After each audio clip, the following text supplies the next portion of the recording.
नहीं करेला बलमुआ प्यार नहीं करेला बलमुआ प्यार देवर जी का करी नहीं करेला बलमुआ प्यार देवर जी का करी।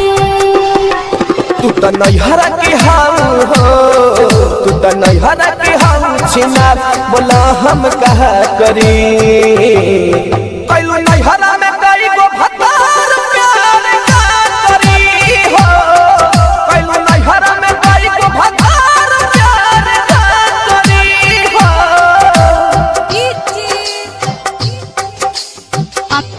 अमित आर्या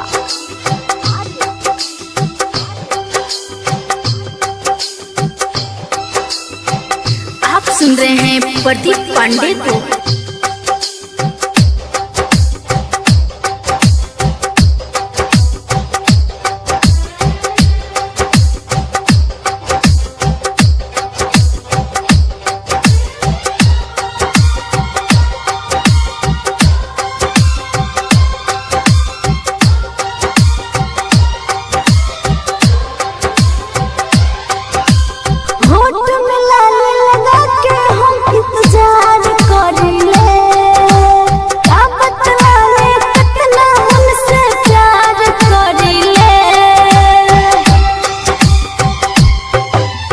दिलवा के तोहरा समझतानी दुख भौजी मिलत नइखे से जिया वाला सुख भौजी नियराया के ऊ कब पास नया ले चढ़ली जवनिया के ना प्यास बुझावेले इ त भैया के बेटा रहा बोला हम कहा करी कैलू नैहरा में कई गो भतार प्यार का करी हो कैलू नैहरा में कई गो भतार प्यार का करी हो।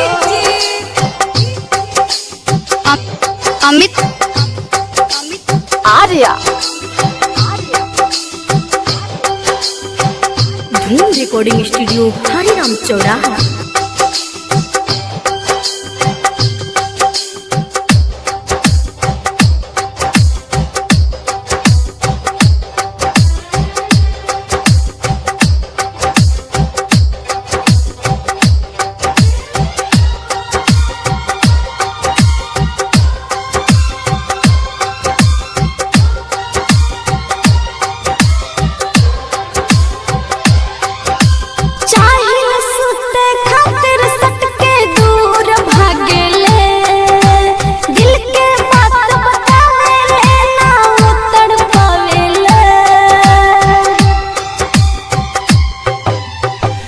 महीना में तू कई बेर नैहर जालू हो देहत गुनार के तू का खालू हो हमरा न बुझल देवरू कहा साथ बाटे हो ये चढ़ली जवनिया तो अगला बाटे हो पड़ी सहे के बिरह के मार जवनिया पे कहर करी कैलू नैहरा में कई गो भतार प्यार का करी हो कैलू नैहरा में कई गो भतार प्यार का करी हो।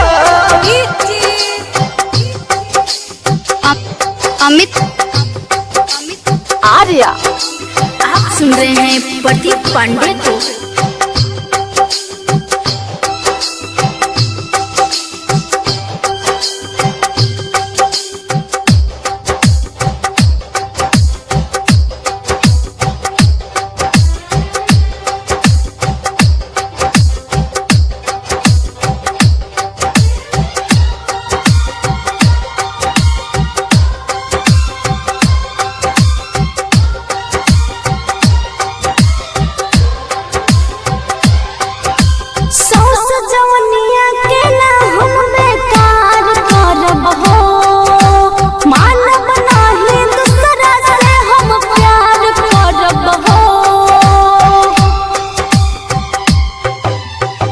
दही की नदिया में हमार रही मोहिदा घर के इज्जत ए भौजी घर ही में रहे दा।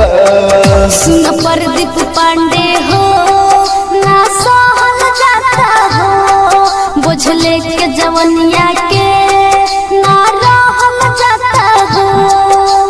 जम से दयाल मना केहू के बाधरी